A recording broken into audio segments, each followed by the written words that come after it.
please?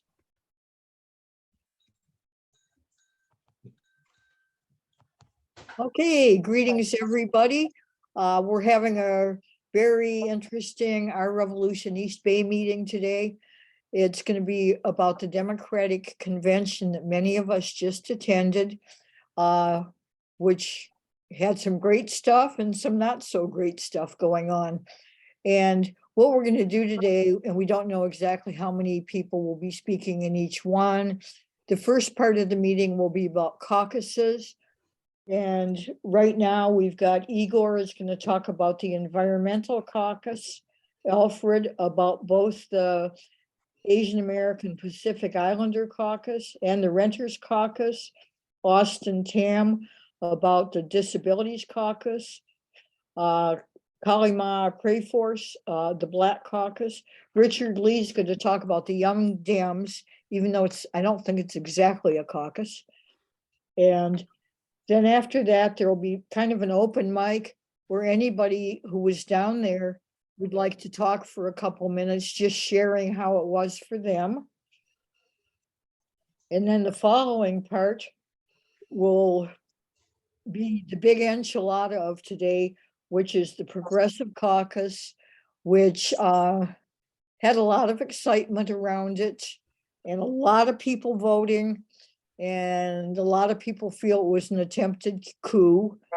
And anyway, we're going to hear from Amar Shergill, who's the former chair, Fatima, I don't know how to say her last name, who's the new chair, the incoming chair, Mel Mallory, who lives down towards the South Bay. She's basically the Bay Area chair or vice chair. Vinnie Bacon, who has been reelected for membership of this caucus, and then member at large, Manuel Zapata, and we may have other people show up for all of these things. Anyway, so let's get started because we have a lot of people and they all have a lot to say. And we're going to start first with Igor Tregub, who plays big roles in the Democratic Party. Go ahead, Igor, introduce yourself, say whatever you want, and rock and roll. Thank you so much, Carol, and hello, fellow progressives and REV members. It is my pleasure to talk with you today about what I thought was a really successful, very packed meeting of the Environmental Caucus on 2 Friday nights ago. We had a standing room crowd only. We maxed out a room of 250 people. And we had a lot of really good presentations, including the highlight of our meeting was a panel on all the different strategies and how we can work together to justly and equitably transition to 100% renewables energy in every sector, transportation, housing, energy, as soon as possible. We had my predecessor as caucus chair, Aurel Miller, on the panel, as well as Norman Rogers, who is a leader with the United Steelworkers, Local 5, which of course represents steelworkers at the Richmond Chevron facility. We also have Lorraine Lundquist, mom scientist, educator, and we had Monica Embry, who plays a big role getting Beyond Fossil Fuels, the Beyond Fossil Fuels campaign at the Sierra Club. So after that presentation, and I do have some slide decks that I will be sending to caucus members. I'm going to be, in a second, putting links in the chat. And the last link will be an opportunity to join this caucus or any other caucus. You don't have to be a delegate to join. You just have to be a registered Democrat or state a preference to being a registered Democrat. We also got a chance to hear from the local sorry, we got a chance to hear from Amy with the Last Chance Alliance, which is a coalition of different organizations that are trying to get our state to do everything possible to keep oil in the ground and stop pumping out oil. We also heard from a national coalition about efforts to stop the dirty deal, which through the national budget, which unfortunately we didn't get everything we wanted there. Of course, the fiscal cliff bill that was just signed did include permitting the Mountain Valley pipeline. So that was unfortunate.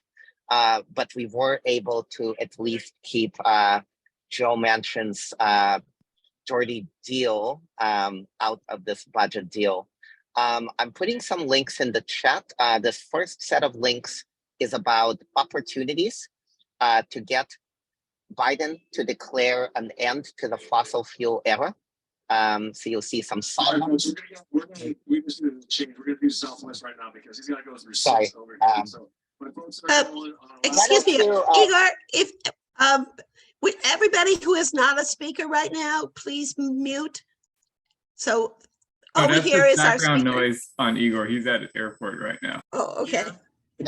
So I'm getting off a bus at the moment. So why don't we come out and go ahead, and I'll be ready to rejoin you in a minute. Apologies. Okay, we'll wait a minute for him to get back on. When I heard from him a little while ago, basically he was about to go through the security, so he wanted to speak first and then go through that. He's going somewhere on a flight, I'm not sure where. So we'll have him back on in just a minute, I think. And wow, we're filling up in here. Okay. Did people think he was gonna come right back? If he's going, Yeah, if he's going through security, it might be a little Yeah, bit. you should I think he was gonna talk. give me. Yeah, Go I'll talk for it, you after go. Alfred. If Alfred can go next, Okay, I'll go right after. okay, Apologies. Okay. Alfred's gonna speak about two caucuses. And after each one, there might be questions. We'll try to do a little question answer on these.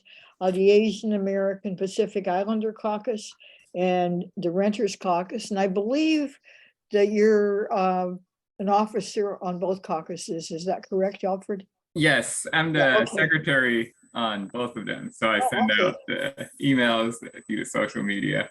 Okay. Yeah. Okay. I'll Go start for it. with the Renters Council. So we are an organization chartered by the Democratic Party to represent renters who make up about half of all Californians. And because we are a chartered org instead of a caucus, we have a few more powers. We can endorse people as long as Vinny here takes care of our accounting. Anyway, some of the main updates from this meeting. We've got a few things going on in the East Bay. There's a continuing ongoing effort to get rent control in the unincorporated parts of Alameda County. That's places like Ashland, San Lorenzo, Cherryland that are between San Leandro and Hayward. And a lot of that is going to come down to how the elections for county supervisor go in 2024, because 4 of the seats are going to be up for re-election. And the county supervisors vote on whether the unincorporated areas can have rent control.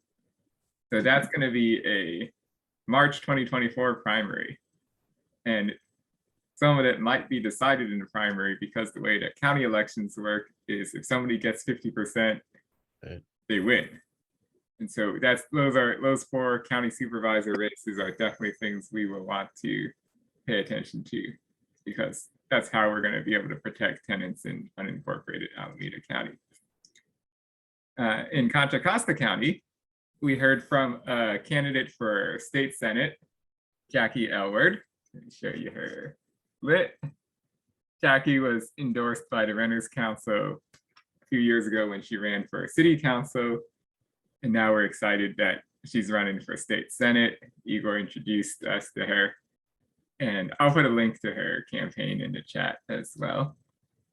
And finally, we heard from a statewide ballot measure. So who here knows about Costa-Hawkins and why that's a huge problem? Yeah, well, there was a state bill that would have reformed Costa-Hawkins. Unfortunately, the landlords blocked it again. It was an Aisha Wahab bill, but she'll try again next year. But in the meantime, there's also going to be a ballot measure in November 2024 that's similar to Prop 10 and 21 from the previous years. Again, to repeal Costa-Hawkins so that cities can expand rent control to newer buildings and also strengthen it so that the rent can't go up from one tenant to the next. So I'm going to put all these links in the chat. And does anyone have any questions about the Renters Council before I go on to the Asian American Pacific Islander Caucus? Any questions about it, folks? Looks like not. Okay, great. Oh, could you review Hoskin, sorry, what the restrictions are on that? So for Costa-Hawkins, it basically limits cities in 3 ways. It says that cities cannot apply rent control to anything newer than what they had the original cutoff date for rent control. So for example, in Berkeley, anything from the 80s onwards, the city cannot rent control. And then it also says you cannot rent control single family houses or condos, even if they're owned by a mega landlord. And finally, it says that landlords are allowed to raise rent when one person moves out and the next person moves in, which gives landlords this incentive to evict current tenants. So that's why these are 3 things that weaken rent control in the 90s, and that's why tenants have always been trying to repeal that ever since. Thanks. Yeah. And yeah, and because we are able to endorse, we're going to be looking at a lot of state legislative races in the coming few months. So if you know of any competitive races, I know the one we're in, Senate District 7, is definitely one we're going to look at. But let me know, and I'll try to get them on our endorsement agenda. All right, so on to the Asian American Pacific Islander Caucus. So at the AAPI caucus, we honored Alex Lee from the Fremont, San Jose area, as new assembly member, as our rising star.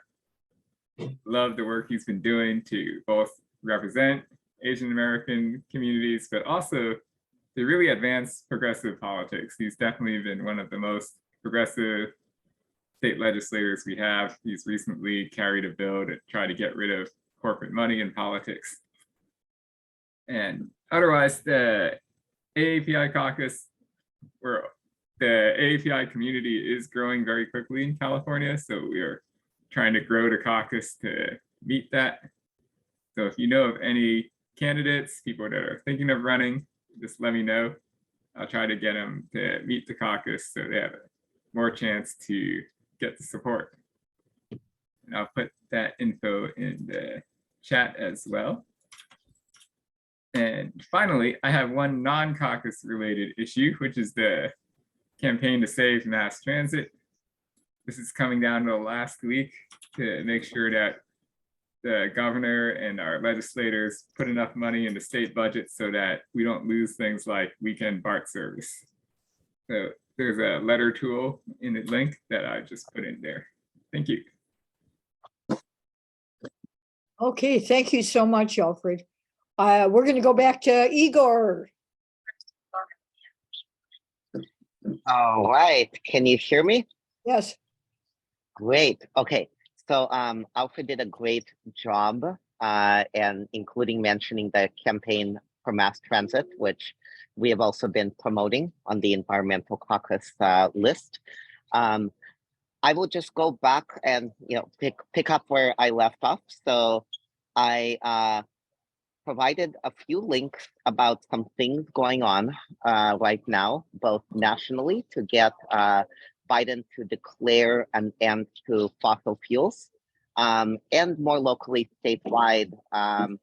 There has been this problem where even though we were successful in with the governor's support, I should say, but it took a lot of work to get a setback bill put in last cycle that was approved, that says you can't approve new oil wells within 3,200 feet of what are called sensitive receptors, and that includes residential communities, schools. Basically, I mean, oil should be in the ground, but if it's going to be taken out of the ground, it should at least be done in a way that protects people that live nearby.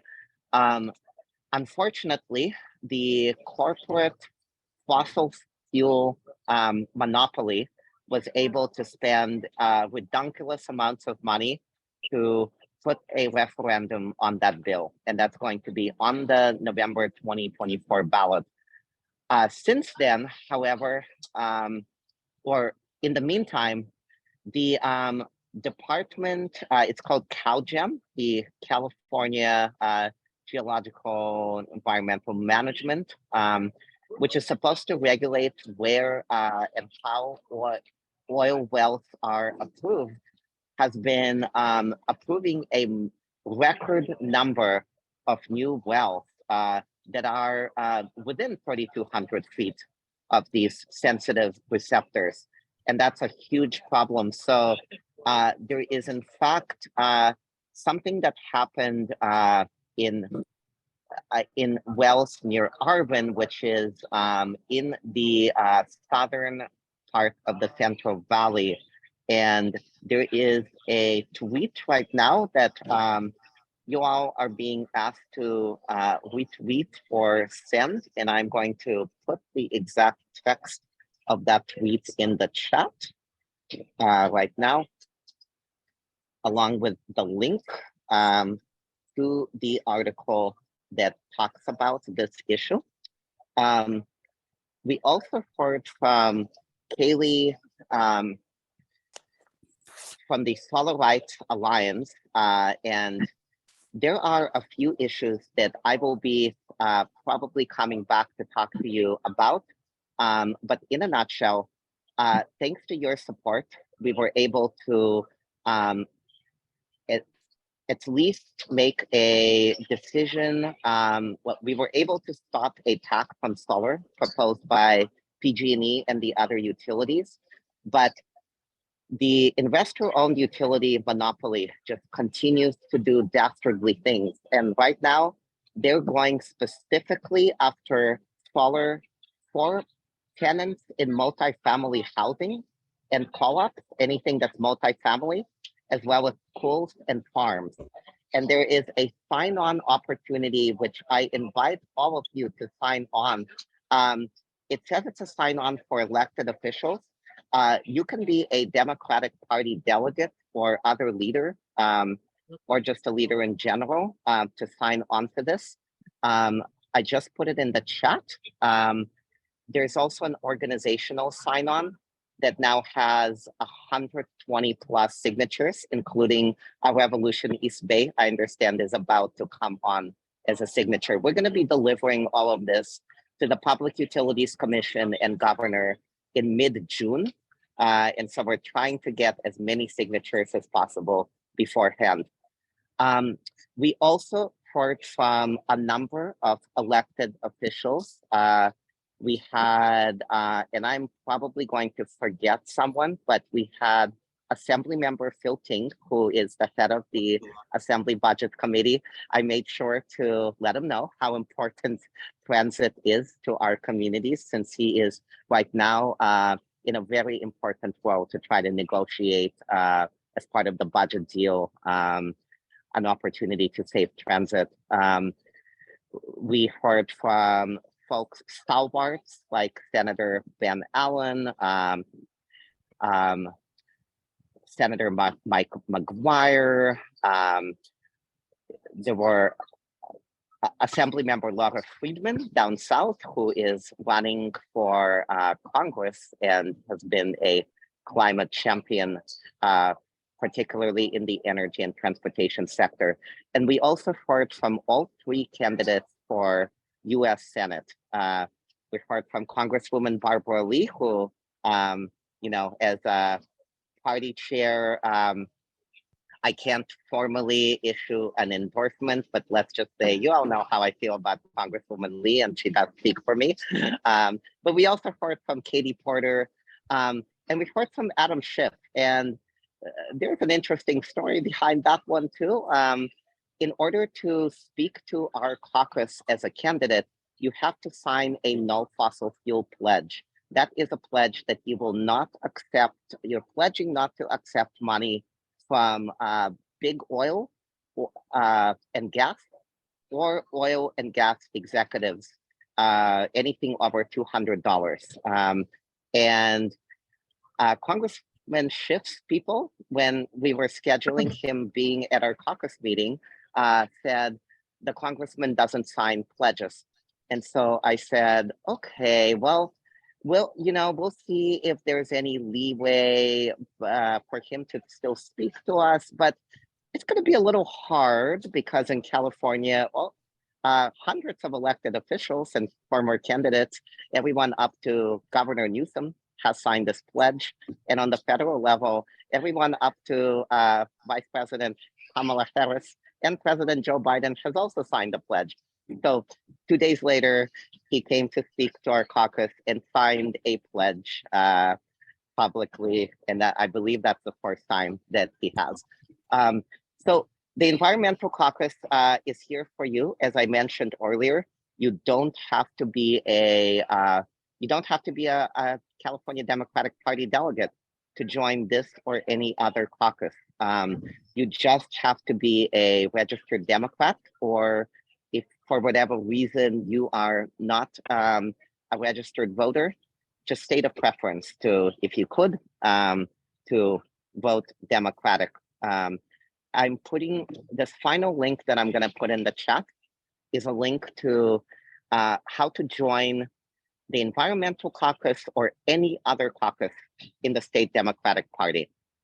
And the one really cool thing about this is if you're not able to pay the amount of money it costs to join a caucus, you can ask for a hardship waiver. I'm going to put my email in the chat now if you would like to request a hardship waiver.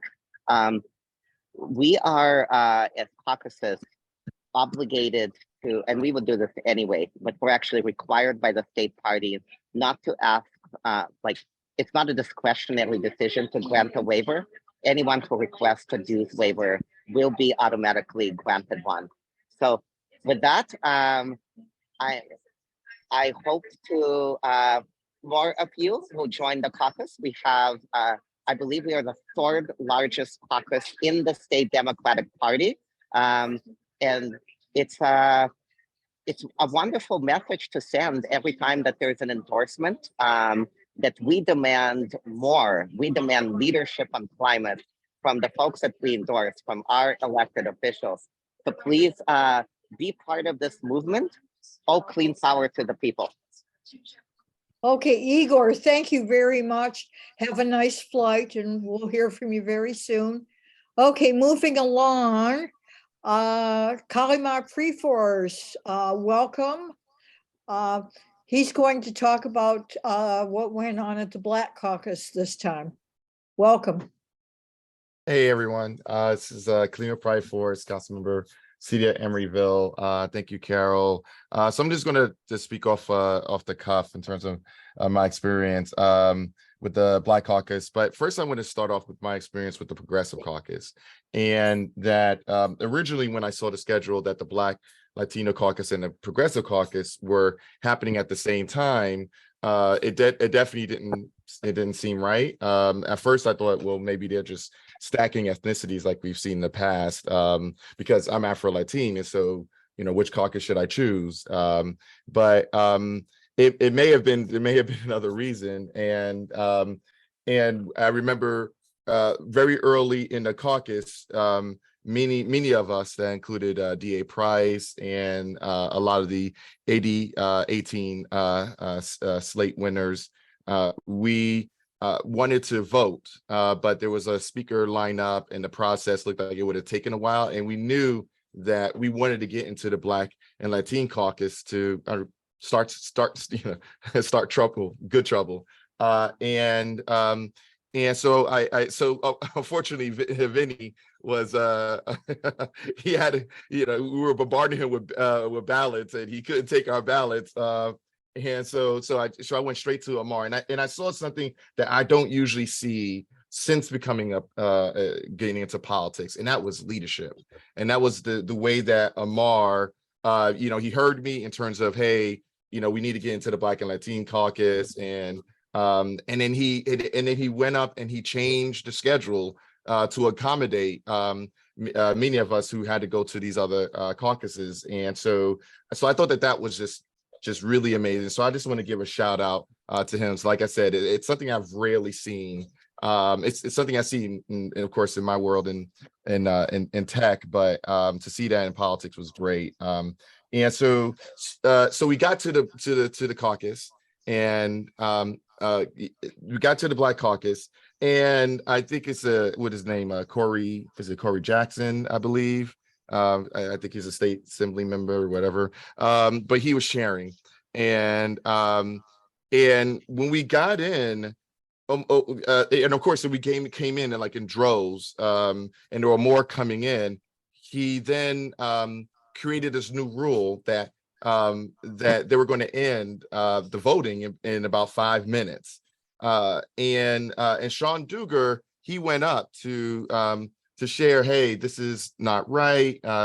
We still have more people coming in. Not everyone has been made aware of this, and and then he insulted many of us by saying, is there anybody else who wants to vent? He said that. And so I went up there, said something. DA Price's husband, he went to say something, and a lot of people sort of were upset with this. And so even though during the meeting he asked for the A's and the nays, and obviously there were more nays than A's, he still said the A's have it. And so it was something I had never seen before. It was complete dysfunction.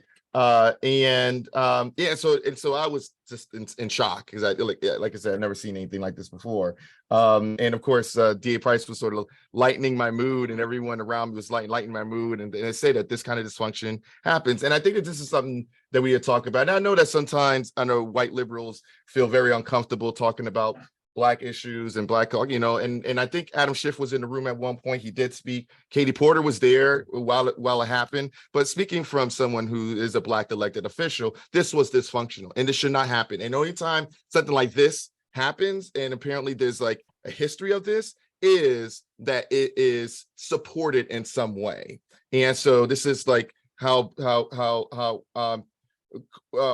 any operation, any space where you have BIPOC folk, but the dominant space is predominantly white. When something like this exists and continues to persist, then it's got to be supported by white people. It's got to be supported by the establishment. And so there's definitely something there. So I think that, yeah, it's by design. Thank you, Ina. And so, but they were all voted out. They were all voted out. And this is this sort of governmental body. They were endorsed by Malia Cohen. And so they had a lot of like support sort of going in, but I believe they're called I think they were called the People Slate. And they were able to all win, because I think after this exchange happened, a lot of people left to go vote. And so I thought that was really a great, and the good thing is that I think that there was at least one or two folks there who were not pro-choice. And I don't know how you are a Democrat in California, you're not pro-choice, but the new ones are. They're all pro-choice, which was, I think, a really great thing to happen in terms of reproductive rights amongst the Black Caucus. But there's definitely something there, and I just hope that what I noticed, it's not about the individual, it's the culture of the organization, and that the culture of the organization doesn't sort of suck in these new folks who are coming in. And then you'll see the same kind of dysfunction next year. And if it does, then I'm going to have to step in and do something about it. But yeah, so that was my experience. A lot of people sort of left deflated about what happened, because in terms of agenda wise, there's very little that they ever actually covered. So I'm sorry I can't report on anything substantive, because nothing substantive happened. It was just people trying to hold on to power. But people felt very excited and I think inspired by the fact that the entire regime has been replaced, and hopefully they won't be back. All right, thank you very much. Moving on, we're gonna hear now from Richard Lee about the Young Dems, which isn't exactly a caucus, I don't believe, but it's a force in the Democratic Party, progressive force. Yeah, Richard, thanks, Carol. I can talk about the California Young Dems, or we call it CYD just for short. We're, I guess, a branch of the California Democratic Party. So, Carol, you're right, we're not any one caucus. We have our own set of caucus systems.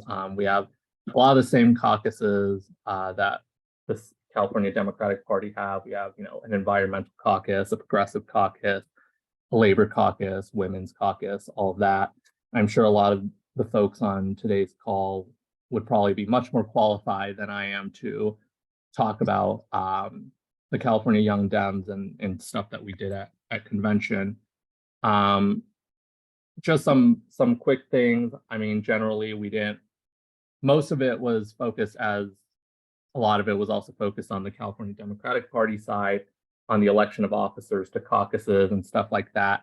Most of our main agenda items in terms of like policy substance were presented at our general session. As you might imagine, there were several housing related bills in support of affordable housing, several environmental bills and initiatives, protecting rooftop solar, and our climate was one, as I'm sure Igor would be very happy to hear. I'm sure he was there. There are two that I wanted to sort of touch on that haven't really been touched on yet. One is ACA 4, which is a constitutional amendment. And this constitutional amendment would allow incarcerated individuals serving felony convictions the right to vote.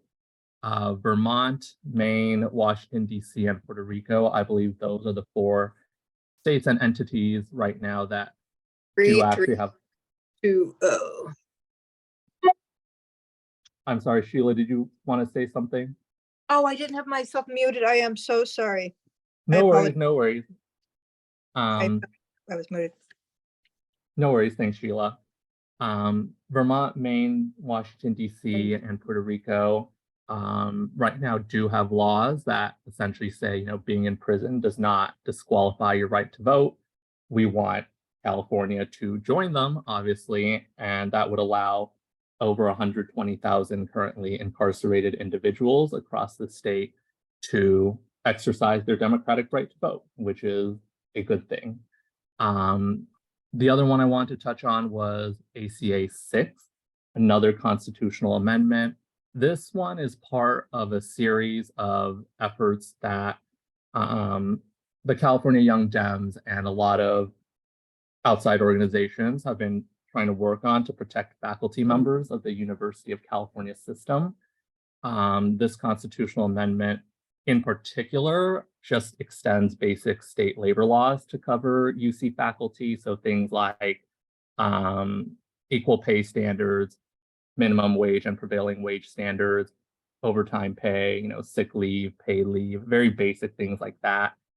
I'm not super in tune with like the legalities of why it has to be through a constitutional amendment versus like a traditional legislative bill. I do believe it's because UC faculty is governed by the regents of the University of California. Technically, they are a state corporation. And so because of that, there's specific language that's directly in the California Constitution as to what they can and cannot do and the regulations there. But that's an effort that the California Young Dems have been working on for a while. It was brought up again at convention this time. And I mean, generally these things pass through pretty easily. And so that's sort of the update there. Okay, thanks so much. We still got a lot of people that we want to hear from today. We're going to move on now to the Disabilities Caucus and hear from Austin Tam. Oh, hello everybody. Thank you. To be honest with you, I was at different caucuses, but I went to most of it. I was surprised that there was a lot of there was more people I've never seen in the caucus before, I guess. But then Rusty Hicks he comes and he comes and looks like he supports us, and then there were a lot of actually this is the first time I've seen people in the Disability Caucus like speak out and like yell, like kind of speak out how they feel. But about the whole convention, accessibility, different things. I mean, there was a line for people. I think the whole time most of the caucus was I think people spoke most of the time. I mean, it'd be nice if there were more diversity, but it's what it is, but it's we talked accessibility, and ironically, and the accessibility was terrible. I don't know how they have people walking all over, even people who had no disability were like, oh, it's far away, and everyone is just, there's nowhere to move. Even people are standing talking to each other. I'm like, I told them you need to get out of the way because there's no room to move. I don't know, like it's really outrageous. And let me see what else. So that's, in some way, to see all this hoopla is like, for a lot of new delegates, they were like, oh, wow. Like, they were like, oh, I didn't know this was happening. I was like, well, the stuff that's happening. I was like, oh, why are they doing this? I'm like, well, now you see. Oh, sorry. And then, yeah, so that's, I didn't, if someone else was, if I find out more things about what happened, I mean, but, there's a lot of people upset, which is obviously, it makes sense because of the accessibility issues. And it's interesting that we can have 100 Democrats control this legislature. I was talking to a legislator and they're like, oh, we actually don't have 67. We have like 58 because some people don't even vote the party line. I think what we need to do is primary the people. It's unfortunately, I think the Democrats work better sometimes, work harder, like when they're in the minority. I mean, I don't think they should be in the minority, but it's like, it's always like that. When you have a Democrat president, then we have to fight it. And then we have a Republican president, we work harder, we fight harder, they fight more. But, I don't know what else you wanted, I don't know if there's anything substantial. I mean, if someone, if someone Austin, else, did you elect, Huh? Austin, excuse me, did you elect officers also? And did that go I well? think Sasha, I forgot the last name. Sasha won? Okay, were you happy with that? Because it was outgoing. Constantine Anthony was outgoing, right? I mean, I think, yeah. They had the caucus, they had election, and unfortunately, I don't know, I can't speak for other caucuses, but I'm not saying, they're never completely 100% perfect. There's neoliberal and everything else, but it's kind of like So they had election, and then they had a bylaw thing, but then unfortunately, I was in the Arab American Democrat Caucus too, and other places. So then, you know, but I had two other people, Christina Molina and Miss Melody Davis. They're members, so they came to the meeting with me. It's just too hard because there's too many caucuses at one time, and then everyone wants to be allies, and then they do that on purpose to make you. And yes, and we were doing shame on you, chair of the Democratic Party, but this happened. Remember in 2019, it took 3 hours and 3 hours to vote for the chair, or 4 hours or 5 hours. I don't know how long, or 6 hours. I don't know how long it lasted, but I'm not saying we should not be surprised, but it's kind of like, I think we need to flip every delegate. I know we recorded, but we need to flip every seat. We need to flip every seat, and we need to get people to understand what we do, because people do not understand anything. You can give a summary of what it says, and people still don't understand what you're talking about. So I think we need to flip all this AD seats in everywhere, LA, Sacramento, everywhere. So thank you so much, everybody. Okay, thank you, Austin. Okay, let's see. Have we got, yeah, I think we've got all of the caucuses that are being represented.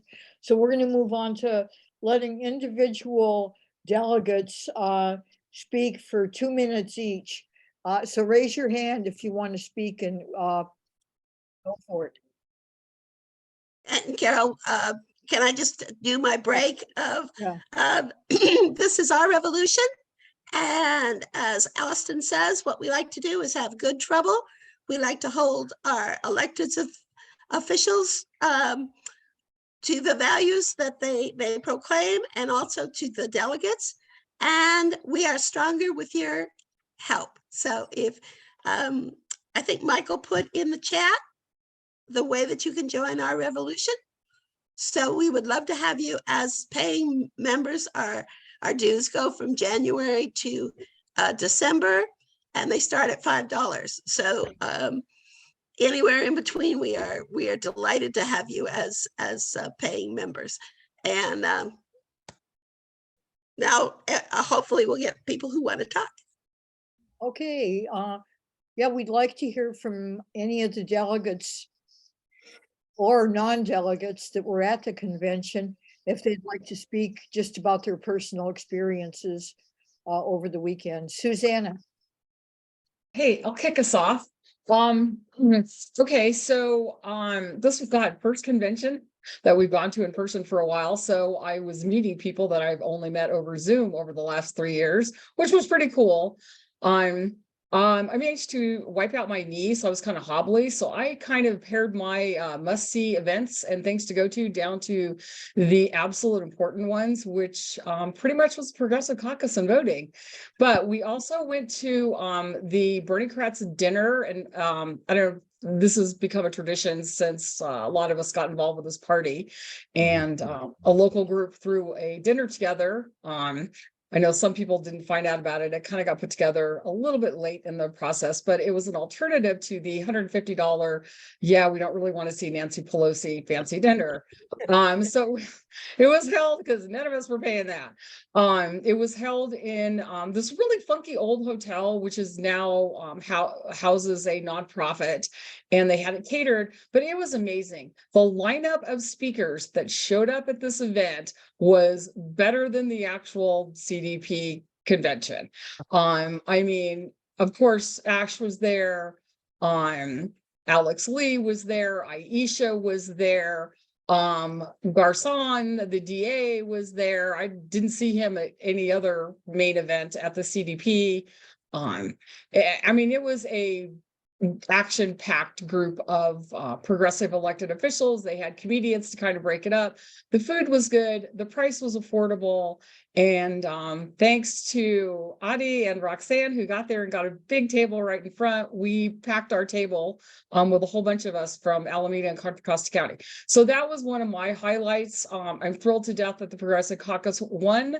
I am appalled at the shadiness that I heard, not only about what happened with that caucus, but I also heard stories about the Black Caucus and a whole bunch of the other caucuses, and there's a whole bunch of stuff, work we need to do still, and we need to clean some things up.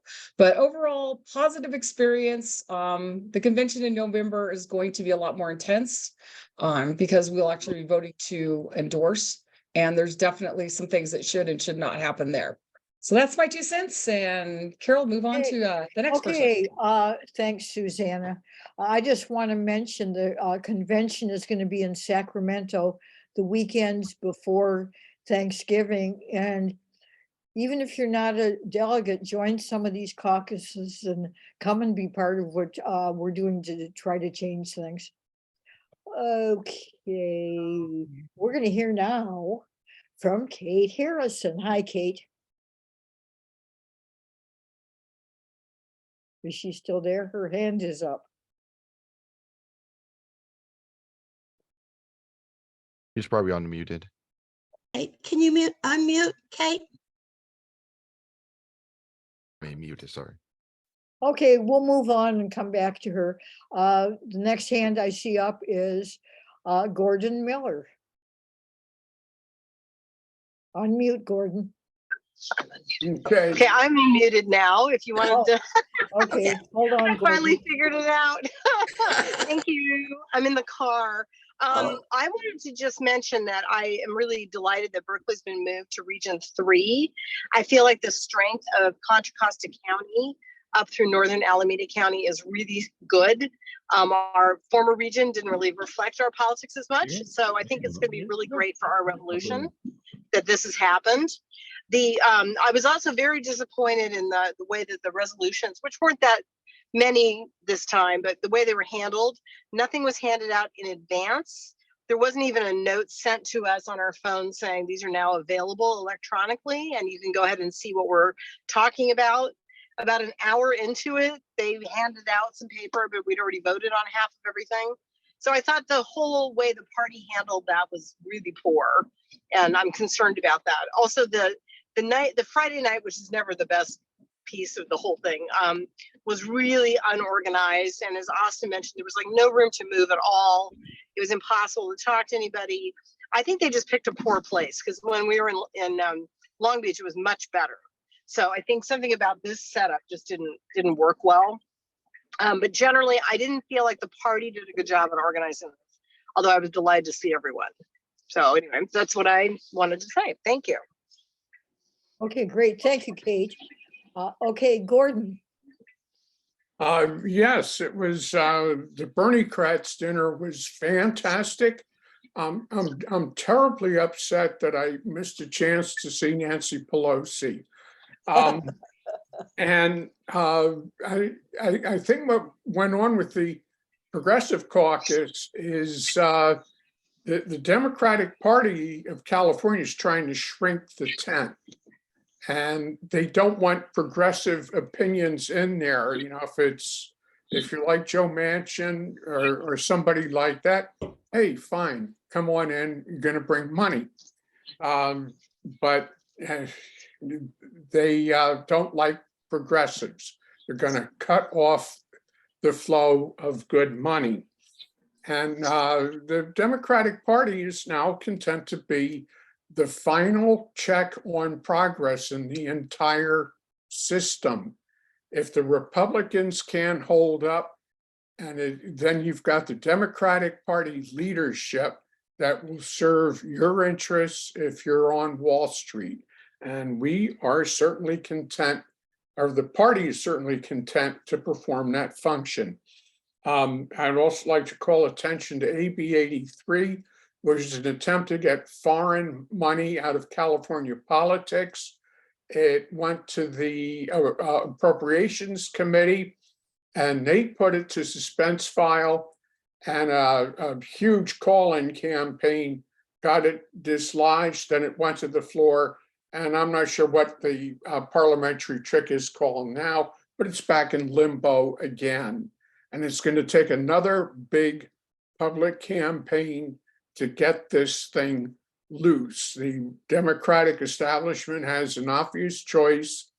You can allow foreign money to flood politics, but that means giving up big money. Now, which do you want to have? Government clear of foreign influence or keep the money flowing? And obviously they want to keep the money flowing. So that's my report on this. Okay, great. Thank you, Gordon. Okay, next we're going to hear from Addie. Addie, welcome. Hello, everyone. Thank you so much.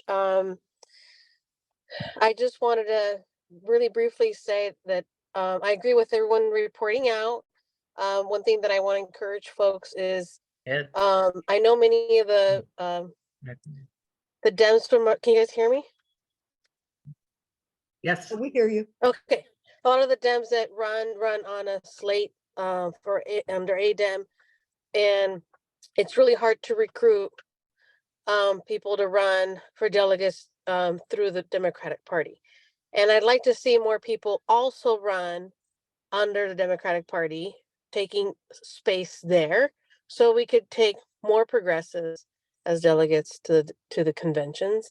Also, if you're available for people that can't go because they ran within the Democratic Party as a delegate, either at large or within their supervisorial district, consider being a proxy. And I'm District 4 Director for the Democratic Party. And I'd like to kind of keep track of people who aren't delegates but are willing to be proxies, so that we could easily just find support for delegates that for whatever reason can't go in November.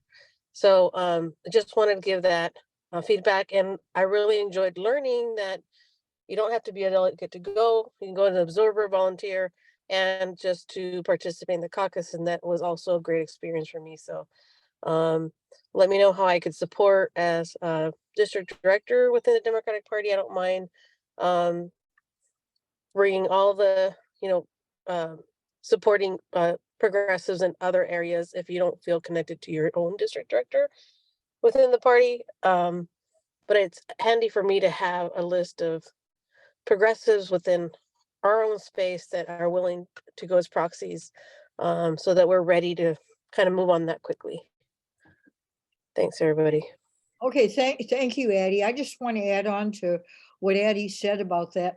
2 our Revolution East Bay members, Ina Silva and Richard Lee, are not delegates, and they were able to come as proxy delegates.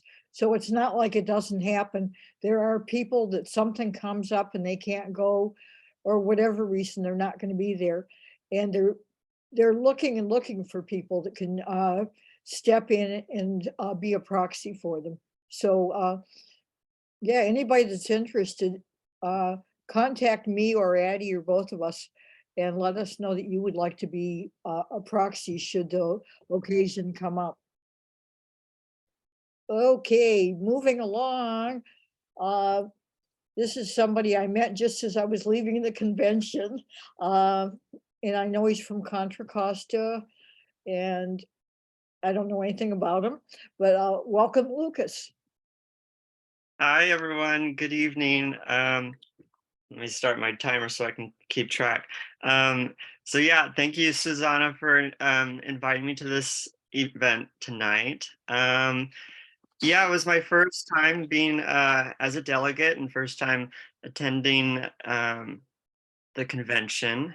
It was a neat experience. It wasn't, it was a little bit rocky, with the transportation getting down there and, all that kind of jazz. But so let me talk about like affordable housing accommodations.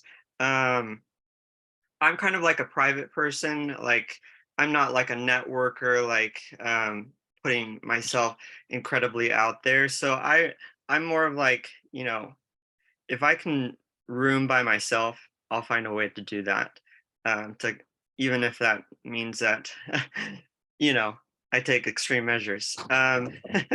So I was wondering if we can get some affordable housing when we have the next convention, talking like $35 a night, because that $500 for 3 nights, even with the discounted block after taxes, is just not, feasible for folks. Yeah, so I mean, even if the party can't afford that or wants to invest into that, I think that maybe something else should be done, maybe like at a parking lot that people can maybe camp out in, with restrooms. And I mean, I feel like that the voting for controller and secretary could have been done at home. I mean, we didn't have to travel down there, and then Sunday, the resolutions and all that. I mean, the only way that we were voting was saying yay or nay.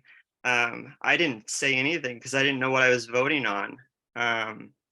So it's just kind of, it's just kind of rocky, the experience. Thank you.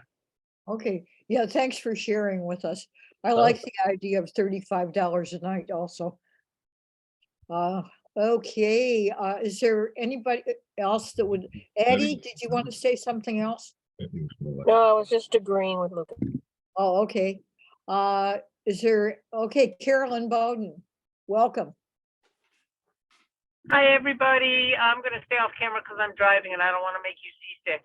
So it was my first time at the convention as a delegate. I've been like 5 times before as either a staff member or observer or volunteer.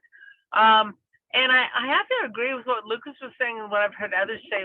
It seemed like things were just really prescribed. There wasn't any actual really debate or discussion about the resolutions.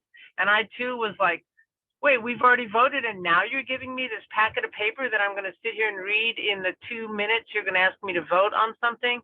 So I really feel like this was quite a show as opposed to an actual real convention where things get done, and I was really happy to see the literally thousands of people that were voting at the Progressive Caucus. I think there were like over 1,000, maybe 2,000 folks that voted there.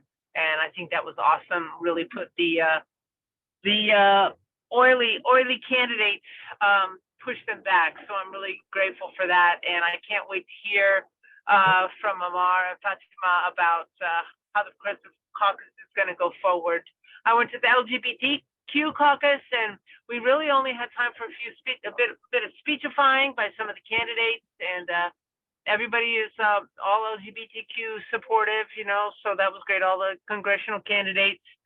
We had an election there, and there was only one contested seat, and that was in a large seat, and Honey Mahogany won that seat, so I'm happy about that. I love her. And yeah, so that's, I was also like others, like, how come there's so many caucuses at the same time? It was really tough because I wanted to go to a few different ones, but really couldn't. So that's my report from the first time being a delegate. Thanks y'all for letting me. Okay, thank you so much, Carolyn. I'm glad you're a delegate now. Okay, Art. Thank you. Yeah, I heard at the last minute that there was a need for non-delegates to drive down to LA or fly down, and so I did. And I want to agree with a lot of the statements here tonight that it was, very crowded, it was somewhat disorganized. I waited in line for a long time to vote, and it seemed unnecessarily difficult. And they didn't give you the instructions until the last minute that you had to bring your proof of Democratic Party registration. So that easily could have been done in advance.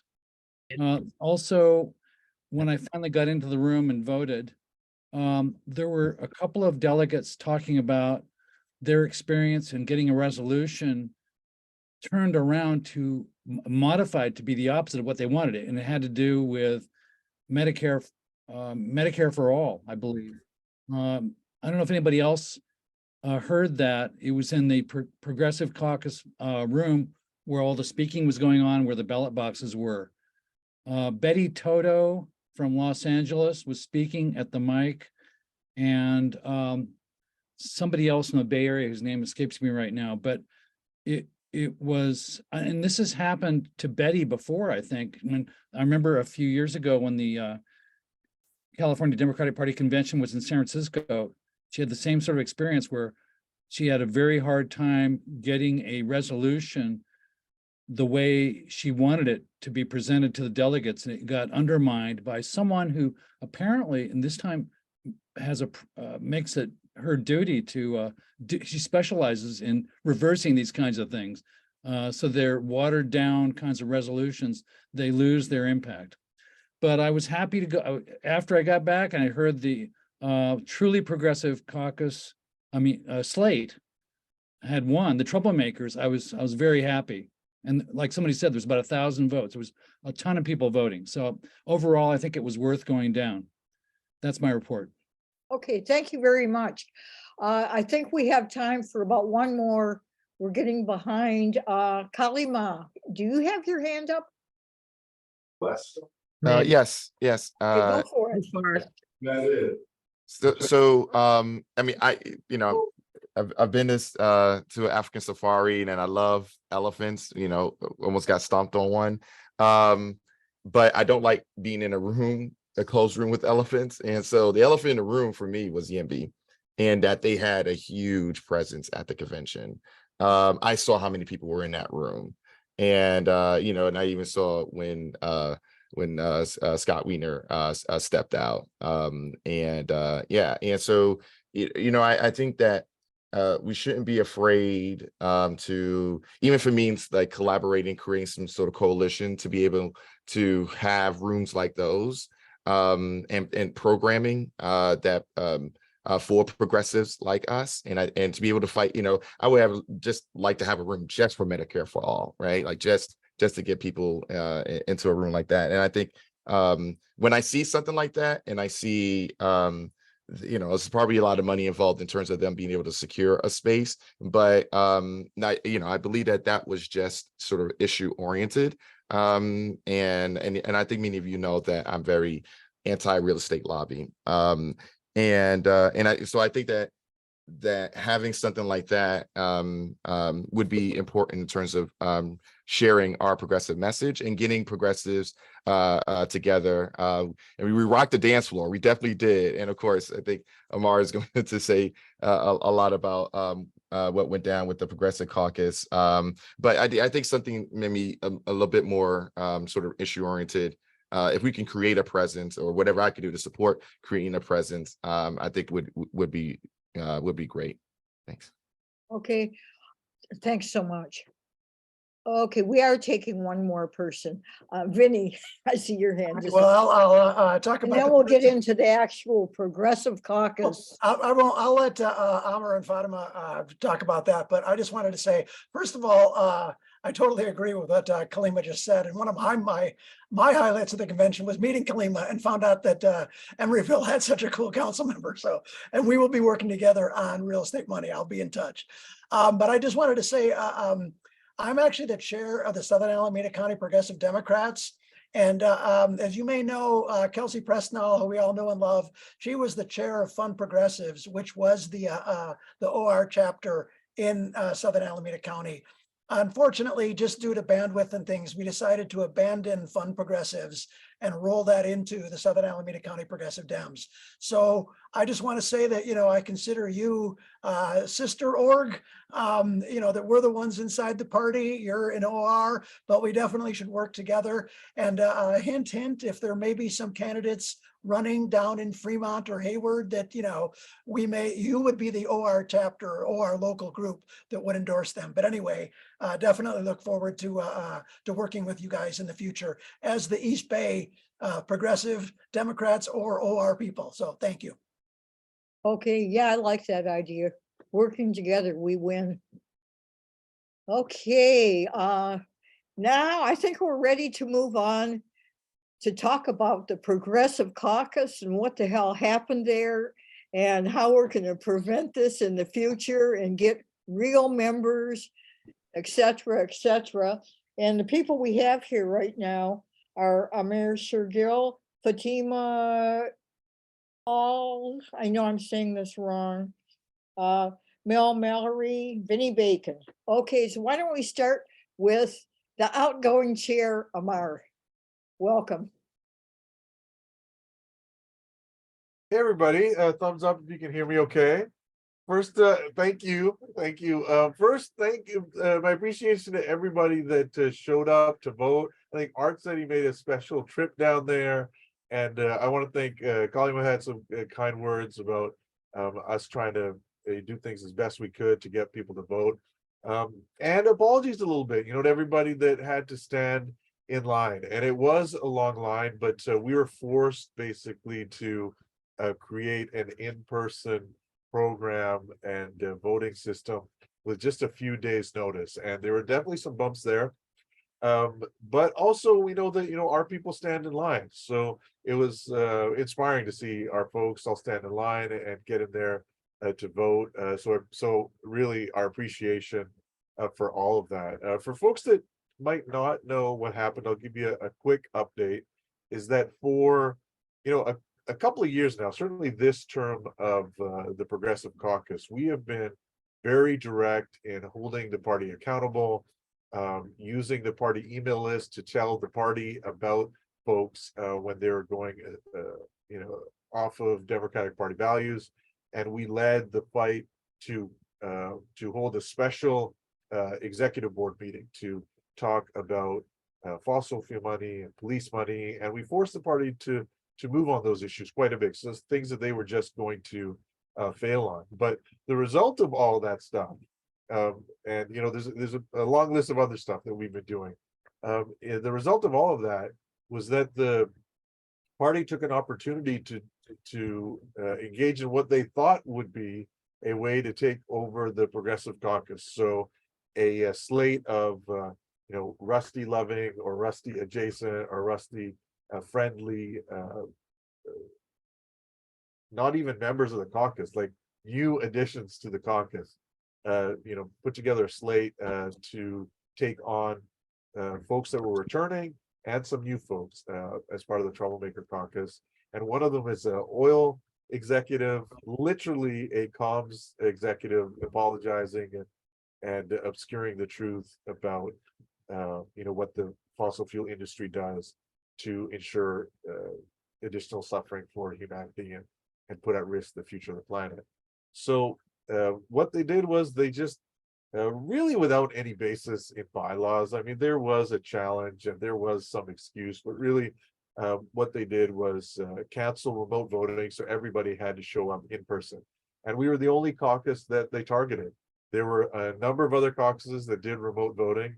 The party itself did remote voting for its officer elections, and what they thought was that by making it difficult or impossible for folks around the state, particularly folks that are rural, particularly folks that are immunocompromised, folks that can't afford to travel, they thought that it would make it next to impossible, or certainly a lot tougher for our grassroots slate to be reelected. They thought that they could rely on their mailing list of Rusty friendly folks and moderates and corporates that were at the convention anyway to come and vote.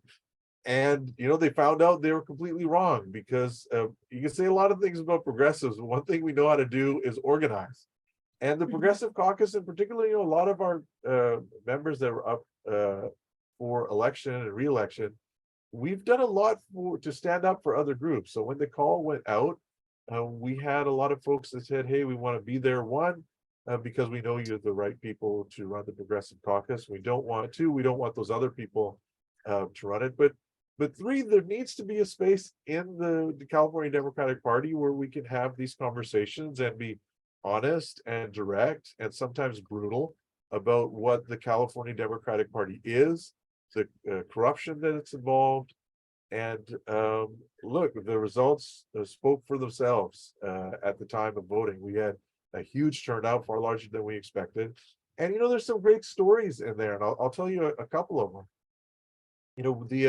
As some of you may know, there's a Assembly Bill SB 403 to eliminate caste discrimination in California, and the Progressive Caucus went to bat for that. I was at the press conference. I've been doing some media for that bill, and our entire caucus went to bat for that issue. And then what we saw at the convention is, I think it was 40 or 50 folks from that oppressed community travel from all over California, spending hours, come to the Democratic Party convention for the first time ever, to show up and express that appreciation and vote for the folks that stood up for them. And then we had, I ran, while I was working the line, talking to folks, I ran into a group of UCLA Dems, undergrads. A lot of them wearing blazers, and they were dressed up for the convention. And they, I made sure they knew why they were in line, and they did. And I asked them how they had found out about it, because none of them had been convention before. Most of them had not heard about the Progressive Caucus. And what we learned was that they showed up at convention, spoke to allies, heard this horrible story of the party's attempt to silence the caucus, and realized that they were allies, and realized that they wanted to be in the fight, and are willing to stand in line for an hour to get their ballots counted. And there were a bunch of stories like that, folks that felt the energy at the convention, heard from one person or another, and then we had just a great bunch of volunteers who are going to different events, and we got it done. So I think there's a lot more to talk about the future of the caucus and where we're going to go next, and some of the things we can build on. But what I say right now is that here's what the machinations of this other group have created. They, one, energized progressives across the state. They, two, revealed themselves for being the type of people that will try to silence progressives and eliminate voices or spaces for progressives in the party. And three, now they have created the largest caucus in the history of the Democratic Party, the largest election in the history of the Democratic Party. I'm going to wait and see if anybody provides evidence to counter that, but the turnout was ridiculous. Fatima Iqbal-Zubair can now go anywhere as chair and say that she chairs the largest caucus in the history of the California Democratic Party, and we have this much larger mailing list now. And I think that's worth something. And we're gonna, we'll build on that. And Fatima's here, so you can speak for herself. And I know some of our other officers are here too, and Mel and Vinny, and maybe I'm missing some other names, but so many of you also volunteered at the convention. So just thank you, all of you, for all that you did to make this possible. We really do appreciate it. And the Progressive Caucus will continue thanks to your efforts. Okay, thanks so much, Amar. And yeah, I really learned a lot about what was going on through the past couple of years from you. And I know we'll still have you around, but I also know you're going to do something else, and just let us know what it is when the time comes. Happy to. Yeah, I got some stuff on deck. Yeah. Okay, thanks so much. Okay, we have a new chair, folks. I don't know how to pronounce the total name. Fatima? Yeah, Welcome. Fatima Iqbal-Zubair. What's the whole name? Okay, welcome, Fatima. Yeah, sorry, I literally need like 2 more minutes. I'm so sorry. Amar, can you review what you talked about so I can kind of not repeat myself? Yeah, Not we repeat, have but other summarize. officers here. I'd love to hear from Mel or from Vinny about. Yeah, let's do that. Let's do that feelings. first. Carol, is that okay? Can we hear Okay, from other officers and I'll absolutely, go last? Is that okay? absolutely. Thank Okay, you, Carol. we've got a new Bay Area Vice Chair to welcome, Mallory or Mel. Mel, Go for it. hi.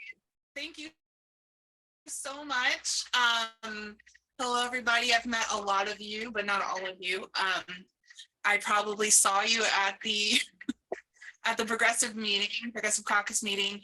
And just want to say thank you so much to everybody who came out, especially people like Art, who weren't even delegates, that drove all the way down to LA to make sure that we were not taken over by corrupt interests within the party. And it just goes to show, I know I heard Lucas or someone else saying earlier that it just felt like a show. Like, did we even have to be there?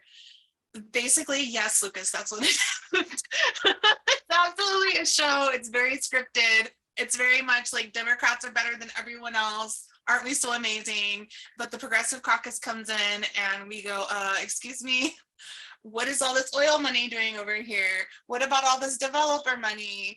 Okay, but why did this person endorse a Republican last election? So that's our job. Our job is to be the troublemakers, as our slate said, and to speak truth to power. And that's something that I enjoy doing on our central committee, as well as in the Progressive Caucus. And Sherry's like, yeah. I have a reputation for being anti-establishment, so I'm not running anymore, but it was just such a great show of solidarity. I just have to say, it was so wonderful to see all those people lined up for hours to vote, coming in. And we had people coming in like, oh, I have to get my vote in now so I can go to the Nancy Pelosi dinner. And I was like, who are you voting for? So, well, and it was just amazing. The energy in the room was amazing, and it really reminded me why I do this still. There's been many things that have happened, especially with lack of solidarity around LGBTQ issues, that have made me question my involvement in the party. But then I go to things like this and I see the solidarity at the Progressive Caucus. I see my slate mates that I ran with for office within the Progressive Caucus. I see all of you, and I just see all the work that we've done, and it feels sometimes like hitting your head against the wall. But we've got Aisha Wahab up in there now in the state Senate. I mean, she's my state senator, and you just look around and you see all the things that we have changed together, and the power of our solidarity, and the power of how much power we do hold when we come together. And it was just so beautiful seeing, like Amr mentioned, the SB 403 activists that came. They all came and stood in line. Like, I saw them. I went and said hi, because I had come down and demonstrated with them when I saw them holding up their SB 403 signs to end caste discrimination. And it was just beautiful. It was such a beautiful coalition of all kinds of different people, all kinds of different activists. And that's really what our movement is about. And anyway, I could go on. I don't know if you have any questions for me. Anybody have a question, or more than one person? Questions? Okay. Should I just jump in? Yeah, Okay. I think so. Go for it, Vinny. So yeah, I joke that Bacon's law of progressive politics: if you're not ticking off the establishment, you're not doing it right. And I think, Amr, and Karen Bernal before him, they have ticked off the establishment. They're doing it right. And they obviously, felt that, there was a need to neutralize the Progressive Caucus and make it irrelevant. And that was, I spoke for my minute, and I basically said, first of all, this is a coup. 7 of the 9 members of their slate joined the caucus for the first time in April, which is just ridiculous. So anyway, but I just wanted to share a couple of things. That first of all, we wanted to do an online election that I'm sure many of you guys have participated in. We felt that would be the fairest, would be the easiest. Other caucuses were allowed to do it. Then the opposing, the brother of the chair, the woman who ran for chair, filed a complaint. And I have to hand it to Amr. He knew immediately. He was like, oh, they're going to grant it. They're going to grant the challenge. And I was like, no way, come on, let's give it a chance. Sure enough, the Rules Committee meeting was just a joke. And indeed, they insisted that we do an in-person meeting. And I really want, in-person election. And I really want to thank all the people who participated. I will say it was kind of funny. Before the meeting started, I was like, I'm going to run to the restroom real quick, but I'm going to go down the line and take a video of all the people in line. My video was 45 seconds long. So I know some people waited a long time, and I really just want to thank you for meeting so much. And it was just incredible. After the election, it was pretty funny. I was sitting right next to the ballot box, helping put and the ballot box was literally, one of those fairly big, boxes. And it was absolutely full. We were pushing ballots down. It was that full. And then at the end, the opposition is like, complaining, well, how are you going to count all these? I'm like, you guys demanded this, this election. And then it became kind of obvious that, we'd heard from people that, through the rumor that we had dominated. And then so they packaged all the ballots up. They started counting until midnight. And then the next day, they had a bunch of volunteers over in the next building, and they were going to start the counting. And they said, okay, we want people from both slates present, because of course that's fair to be observers. And we were there, Fatima and I were there. The opposing slate was like, oh, we've all gone home. We're not there. And these volunteers had to wait for like an hour before the party finally said, okay, you've given them their, time, go ahead and count ballots. And indeed, I was watching in there, and yeah, the results, as you've seen, we kicked ass. But anyway, I just want to say, I really feel like I just came along for the ride. And as Amr said, it's the organizing. That's what is, I was, when we first talked about this, I was a little skeptical that we could organize, because now that we have to get people there in person. But I really have to thank Amr and everybody else, too many names to mention, who just organized like crazy.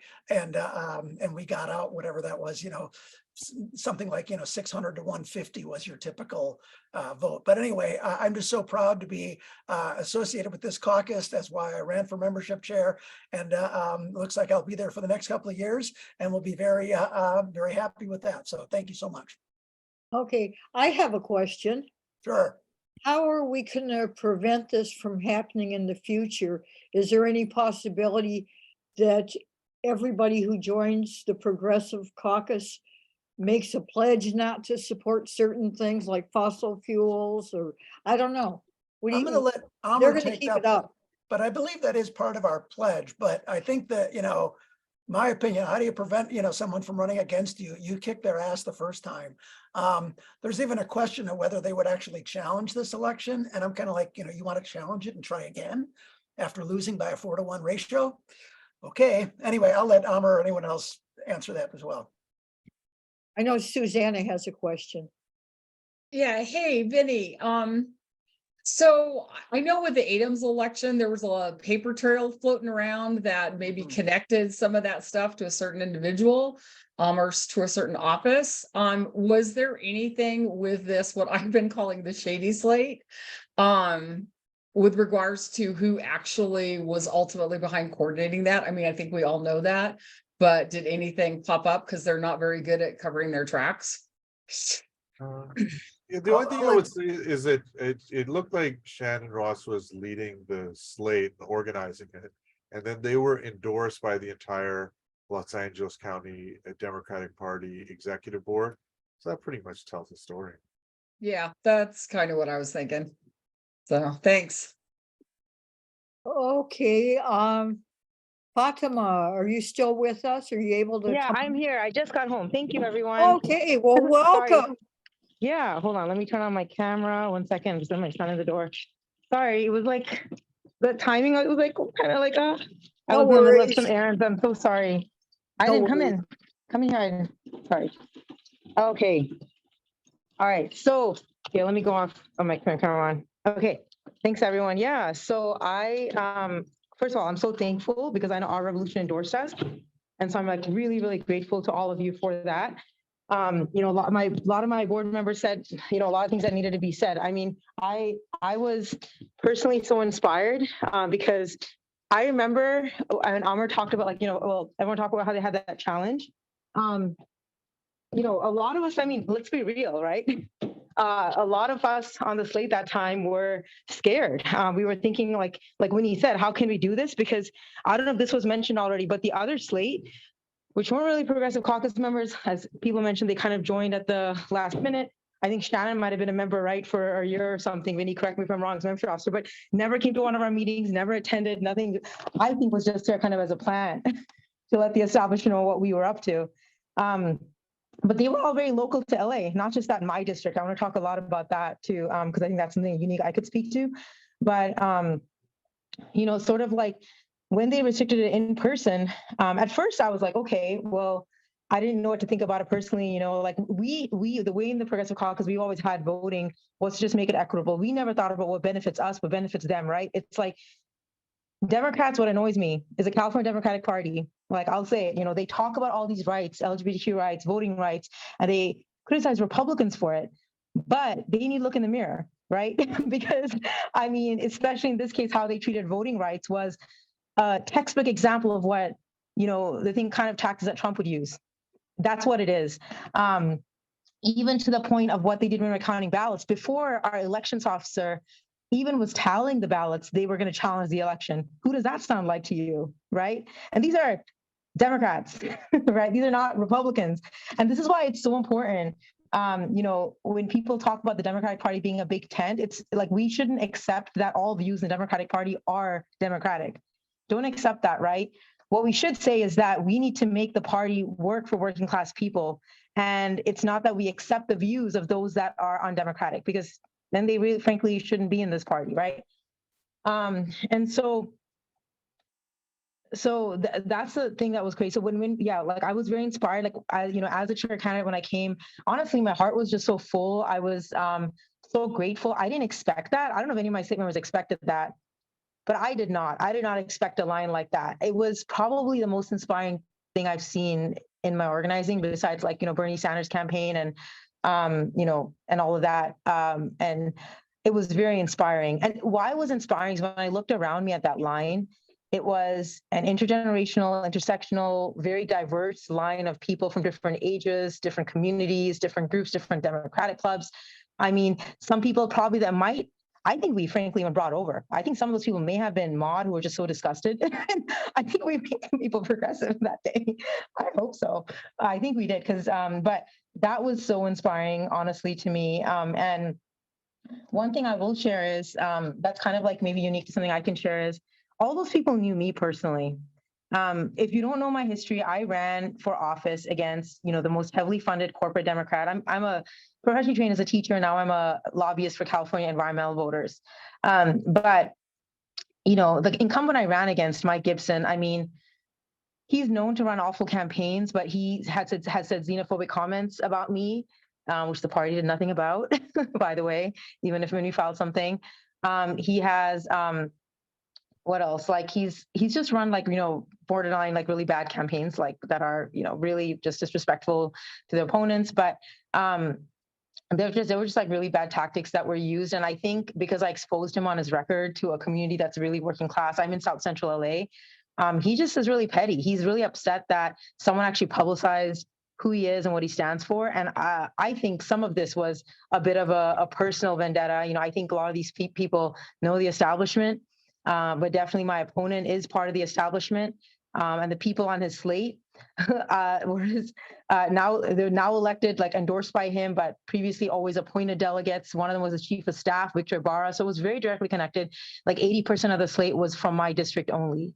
It was not a demographically diverse slate. So it felt a little bit intentional. But you know, it was, so I know how those players work. And I think us doing that, like what we accomplished on Saturday, I think was a huge win for the progressive movement in my district and statewide. It was huge.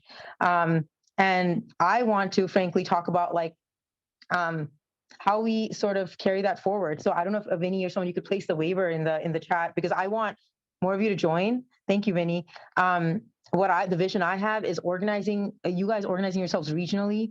I want our meetings to be organizing meetings. I notice people just come and speak at all these caucus meetings. And frankly, the people are greater than anyone elected, even if it's Alex Leroy Shawahab, right? We have to remember they serve us. Our power lies in our organizing. We saw that Saturday. So I want our meetings, especially when we're in person, a large portion of it to be us organizing regionally for the 2024 elections on one, blocking, you know, endorsements or, making sure we get endorsements for progressives, but making sure we organize ourselves to support getting more elected officials in office up and down the ballot, all the way from the county central committees, all the way up, you know, to state senate and even Congress. Like that's the vision I have, especially going into this election season, is that we just not just enough to be a Democrat, right? We need progressives in office.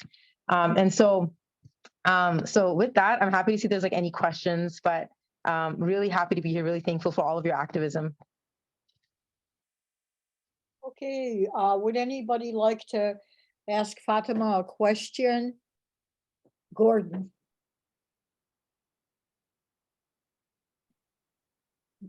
Gordon, you're muted. I'll pass on asking Fatima a question and come back later. Oh, okay, okay, Sherry. Fatima, congratulations. We're just so delighted of all the results. We've been working with Amar for quite a few years, and we look forward to working with you. As Mel pointed out, she and I in the East Bay have been working against this same problem forever with the corporate Dems. Do you see any campaign moving forward that we can sort of stop some of this shenanigans within the party? Because I think we're becoming more and more a presence to be reckoned with. Yeah, I think the role of the Progressive Caucus, in fact, is that when there are leaders anywhere, right? Whether they're in your county committees, whether they're in, the executive board, like I think our job as a Progressive Caucus is to hold them accountable. Look, I'm a big believer. Amar and I lead differently. I've always told everyone that, but what makes us similar is we have the same values. But I think it's not a bad thing that we sometimes see different pathways of getting there, right? I think my big thing, and those that know me well know this, I always start with conversations with people, right? But I don't give them too much time to, change course, because at the end of the day, working class folks are the brunt of that, and marginalized folks. So I always say, look, have the conversation, try to build a relationship, but these issues are urgent that we're fighting for, right? The decisions that our elected leaders make, we can't wait for a year for them to evolve, or even months for them to evolve. That is not possible, right? Because their job is to represent the people. So if they're not doing it, even after we've had those conversations with them, and they're not willing to change, or not willing to, do the people's will, right? I think we do need to hold them accountable. We do. And I think that's really important, because I think that is what the Progressive Caucus is about. A lot of things go unsaid in the Democratic Party, and I think that's why they continue for so long, right? Yeah, I want to also shout out Amar's leadership, because I remember when I was running for office, I felt really alone, running as a Muslim woman, as a teacher, and I was running as a Democrat. You expect the party to stand up for you, because you're promoting kind of the Democratic brand when you run as a Democrat. But it felt like I was a Republican the way they were treating me. I was whenever their endorsed candidate, was saying anything negative, or just being xenophobic, literally said, she's not from this country, she shouldn't represent this district. There was not one word from anyone in Democratic leadership. And Amar was, I think, the only person, or one of the only people that said something and then helped me write something where delegates can submit to the ombudsperson. That process, in my mind, is even really controlled by the executive director of the party. It was very traumatizing, because I was already traumatized by my opponent's comment. And then I had to go through a traumatizing experience in the party where there was no real accountability. And Amar and I talked about that recently. He even helped me wrote a press release. But this is what they do. They can do so much having the upper hand, and they expect working class folks, I'm a renter, to work so hard to fight back. And sometimes they win then, right? Because there's no time. I remember the reason I didn't do press and all of that, because I had stuff to do with my campaign. I didn't have a big team, and I just couldn't do it. And but that's why the power of the movement is so important. Why I'm so excited our caucus is so big, because any one of us might not be able to fight back alone, but together we can help each other out. If someone is working and doesn't have time, or if for whatever reason they can't fight on their own, then it's the job of the movement to stand by them and fight. So I don't know if I answered your question, but yes, that accountability is so important, because I felt it firsthand when no one was really holding my opponent accountable, except Amar and the delegates that signed on to submit something to the ombudsperson. And so, yeah. Okay, would anybody else like to ask a question? Gordon, did you still want to ask a question? Okay, just make a comment about what Amar said about the dark slate. I wouldn't call them the dark slate. They were the Brooks Brothers Saks Fifth Avenue slate, impeccably dressed. And their pitches were all very long on social and identity group progressivism. Of course, when it comes to economic issues, we're all on our own. And let's be capitalism's second party. Yield. I lower my hand. So, wow, that was such a good, you should drop a mic after that comment, because you're so right. They were the ones kind of dressed in the fancy suits, and honestly, like, if you saw their emails, I was like, are you running for the Problem Solvers Caucus? Like, what caucus are you running for? Because their emails were like, unify the party. Like, you know, it's not okay to have any division, or say it's, and we're like, what are they running for? Do they even know what the Progressive Caucus stands for? But clearly they didn't. And clearly you all showed up and showed them that they didn't understand. So, yeah. Okay. Any other questions from any of the people that spoke about the Progressive Caucus? Okay, you guys, thank you so much. You know, I am thrilled to be working with you guys. Carol, we're in good hands. Carol, we have 3 people with their hands up. Oh, I don't see them. Okay, we have Kalima, Rick, and Mel.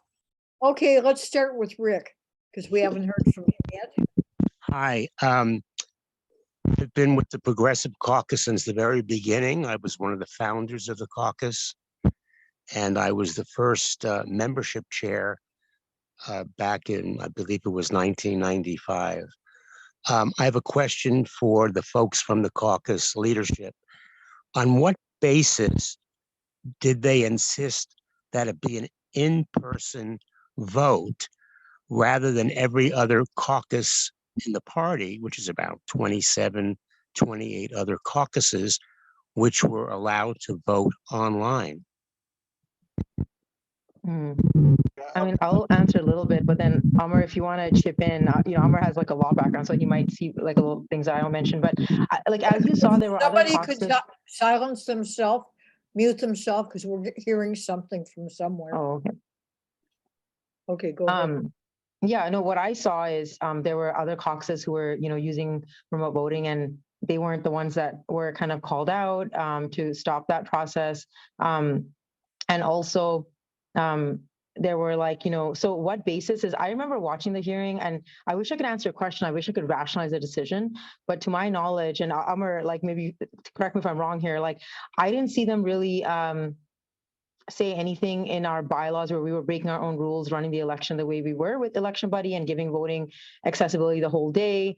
Like, they weren't really citing anything in our bylaws. In fact, it seemed like they were forcing us to like disavow our own bylaws, which is crazy. And to my knowledge, we've had elections like this in the Progressive Caucus for many years before. And so this was the first time when there was an establishment challenge. So it did feel very personal to our caucus. And all the things they even mentioned with the CADEM bylaws, previously, Amr, right? You didn't have to give them all those notices of how when you had run elections, but they came up with all these excuses. But I don't know, Amr, Vinny, anyone else that has been, or Mel, I think you've been, I don't know if you've been part of the state party, but anyone that's gone through Progressive Caucus elections want to speak to that anymore? Like, do they give any valid reasons to really change the election? Yeah, Rick, first, thank you for all the work you've done. As I put in the chat, you all did the hard work to establish the caucus, plant the trees, and we enjoy the shade of the trees that you planted. And I cannot overstate how important that work is. But what I think we should say is, as far as the bylaws and the premise for disallowing the remote elections, is that in the party, if the folks with the delegate votes, the folks with the chair's seat want to do something, anything, they can do that. And if you don't have the votes to overturn it, it doesn't really matter what they file on a piece of paper if that's what they want to do, right? If you think back to when we did the fight for the fossil fuel money and police money out of the party, the rules chair and the chair of the party just said, look, executive board, you do not get to vote on your own agenda. It's the most ridiculous thing for any organization, that the members of an organization cannot have access to design, amend, vote on its own agenda. They just do what they want because they know that there is not 50% of the members that will say the alternative. But specifically to this challenge to our election, what they said was the party bylaws say that the party prefers in-person meetings, and then they give specific reasons why you might have a remote meeting, like there's a state emergency, or there's specific issues that are brought forward in front of the party leadership and they vote on it. So what the CRC did with the challenge is that they said that because the Progressive Caucus had not asked permission from the party, that we could not have a remote election. Now, that's garbage for a lot of reasons. One, because it doesn't say anywhere in there that you have to ask permission. It just says there's a preference for in-person meetings, which we all agree, but we had an in-person meeting. We were just doing remote balloting, even though we were having in-person meeting. And there really is nothing anywhere. But more important than that, look, there's so many caucuses that had remote meetings and remote balloting without any problem. And ours was the only one with the challenge. Look, they just didn't want us to have remote voting because they knew that instead of the numbers being 75, 25, they'd be 90%, 10%, or something even worse. So that's what was really going on. They also made a big deal out of the fact that in one portion of our bylaws, it says that when the balloting is underway, there needs to be a box at the front of the meeting where everybody puts in their ballots and everybody should be able to see it. And because a remote voting situation does not have a box like that, remote voting contradicts our bylaws. So it's just nonsense like that. Yeah, and then the party officers had their, like, they didn't have a box, like they didn't have any of that. It was all remote. So it was very hypocritical. Okay, great. Okay, let me see. Kalima, you ready? You have a question? Actually, can Mel go before Yeah, before I sure. do? Okay, thank you. Okay, Mel?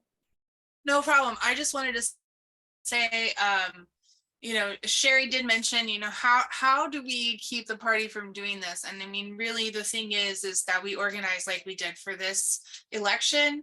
And, we have in the Alameda County Central Committee, we ran our own progressive slate. We had very good results. The only reason we don't have a majority in the Alameda County Central Committee is because of the PLEOs, the ex officios.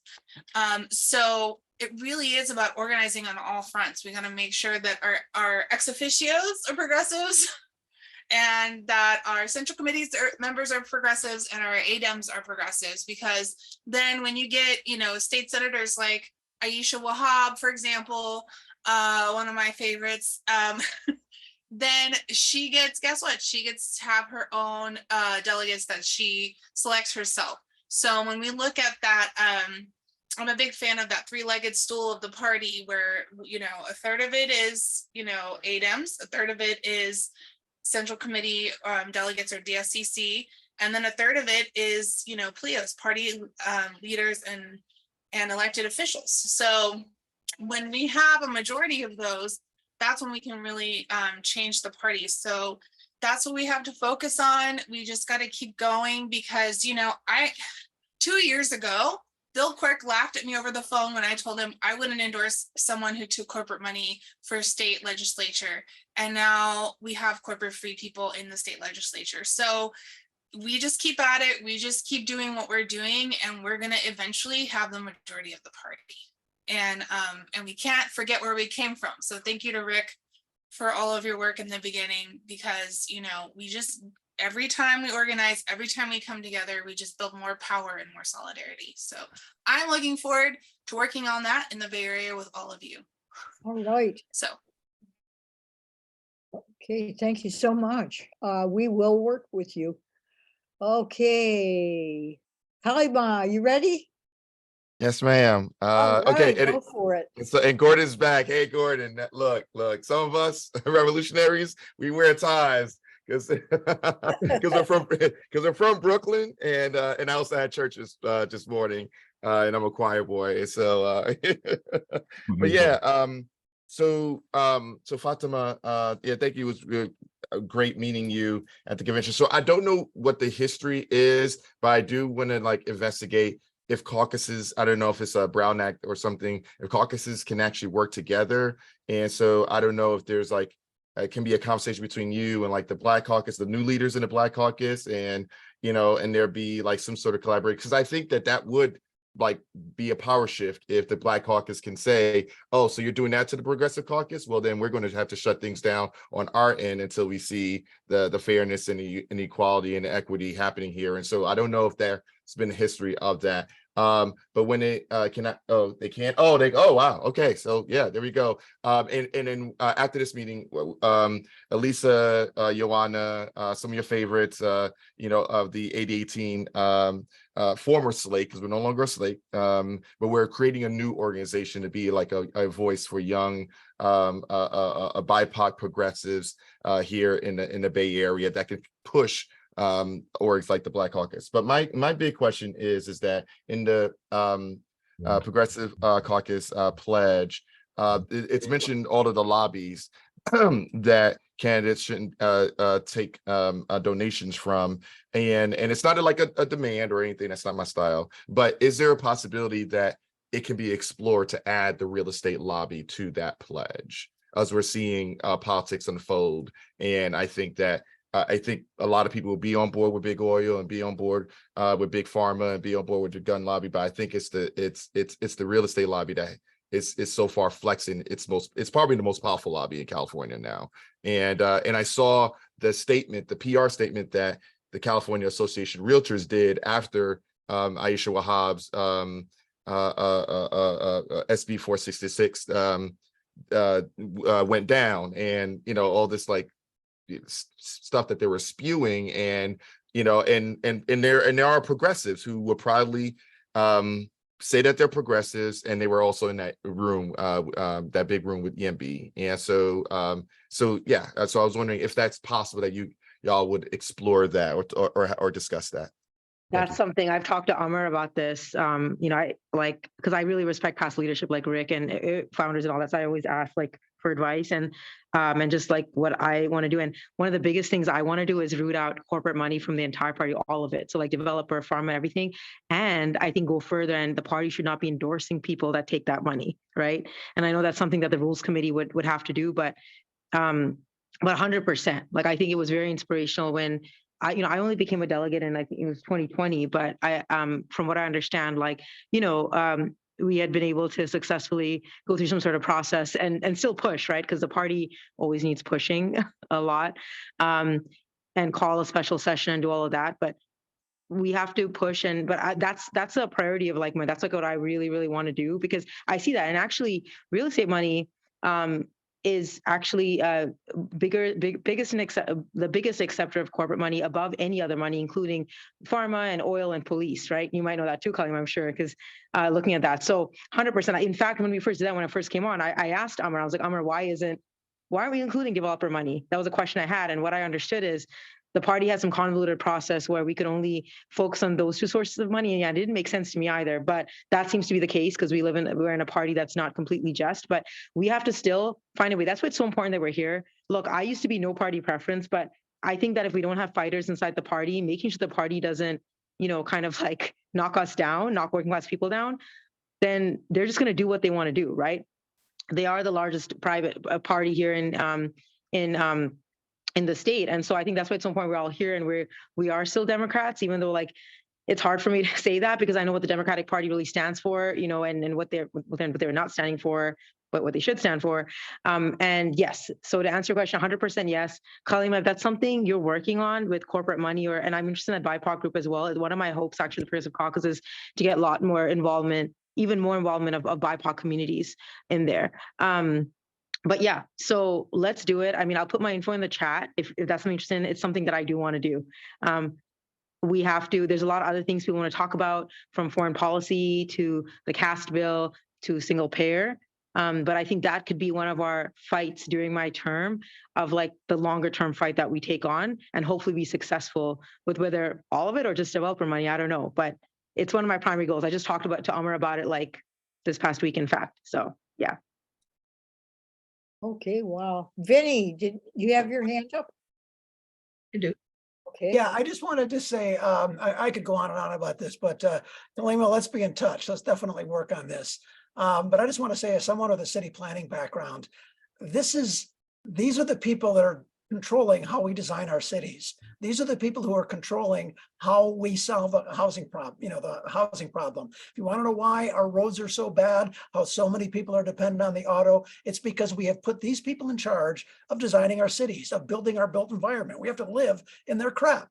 And it's just huge how influential that is as far as what they're trying to build. And I was just over doing my drone, taking it over to Newark, some of the new housing that it's just, market rate, $2 million townhomes, no sign of transit, everybody auto oriented. That's what they're building. That's the hell that they're putting us through as we go further and further into the climate crisis. So, okay, rant over. Thank you. Okay, would anybody else like to ask a question or make a comment? Oh, sorry, I don't want to, unless someone else Oh, wants go to, I for wanted it, to add go one. for it. Okay.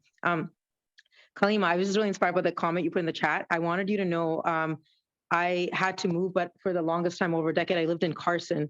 Carson was one of the places you might have heard about in California where there was extreme redlining done to literally ensure that Black people didn't live anywhere else. And there was toxic dumping and environmental waste that was dumped on Carson. So it became a dumping ground and no one cared about it. Like especially the real estate folks, because Black people live there. So I lived in that community. I lived in like the poor part of Carson, so I 100% agree with you. The housing market is 100% designed to, keep communities of color in their place and close out access, to a lot of different things and to make them more sick. Like I'll just say flat out, that is 100% intentional and true. So. Okay. Sudia, did you have a question? No, I would just like to offer at the end 2 songs. One, which was a socialist men's song that a woman turned into a women's socialist song called Powerful Women. And the other one called Wonderful Friends, which was one of the last songs that Pete Seeger wrote before he passed. Okay. If there's time, I know we've got about 5 more minutes of open mic time. And if there's time, you can, and some people may be leaving. Okay, Sherry. Just wanted to kind of fill in for the summer that July 4th is the first weekend, of course, in July. And so we will not be meeting then. So you guys have gotten so good about putting the first Sunday on your calendar as the day to meet with us, but we're not going to be there. And we're hoping to get together in person in August. So hopefully we will have an in-person get together in August. And I just wanted to thank everybody for coming every month and listening, and these people at the convention. It was just a wonderful meeting. So, and Carol knows, what do I say? When we organize, we win. And I think we are winning. So thank you so much for everyone that came. Back to Carol. Okay, back to Gordon. General items of general interest, I raised this before, is AB 983, which is an attempt that the Democratic Party is fighting to get foreign money out of politics. The problem is that if you get foreign money out of politics, you get a lot of the big money out of politics, and political insiders don't want that. They're kind of hooked on it, big money, that is. And I put a list up of organizations that I think we should consider aligning with. Move to Amend is one. Money Out Voters In, they're one of the people fighting with AB 983.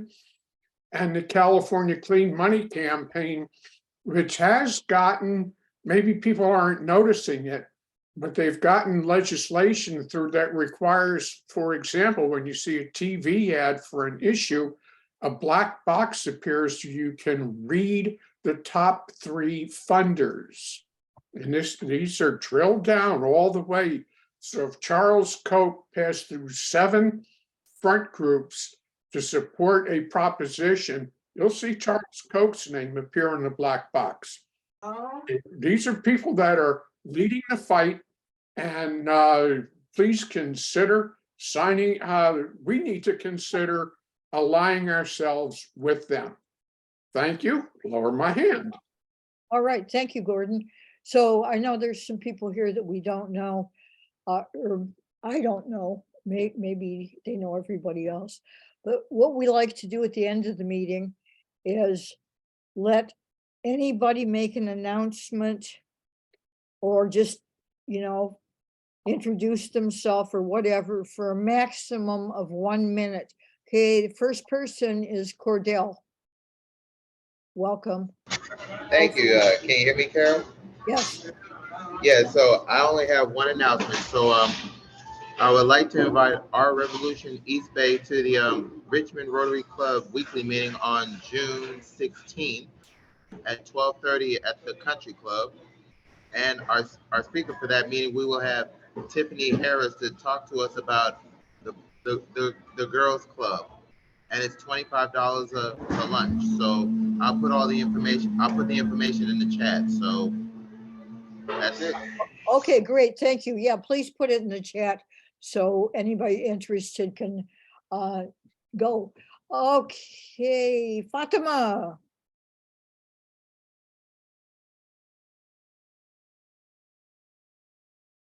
Yeah, really quick. I just wanted to say, I don't think I mentioned this. I actually work in Sacramento half the week. So I don't know how far y'all are from Sacramento, but I'm usually there Monday through Wednesday and sometimes more. So if any of you are in the area want to meet up, like, let me know. Yeah, I just wanted to share that. So, and yeah, and I really want to lead from voices all across the state, even though I'm in LA and I've had that's something it's really important to me. So yeah, so keep in touch and like abreast of what's happening in your area. All right, thanks. Most of us are from Alameda and Contra Costa County. We're one group. Okay, great, thanks. Anybody else? Okay, so we're officially closing the meeting, and those who would like to join Sudia are welcome to do so. Michael, stop recording.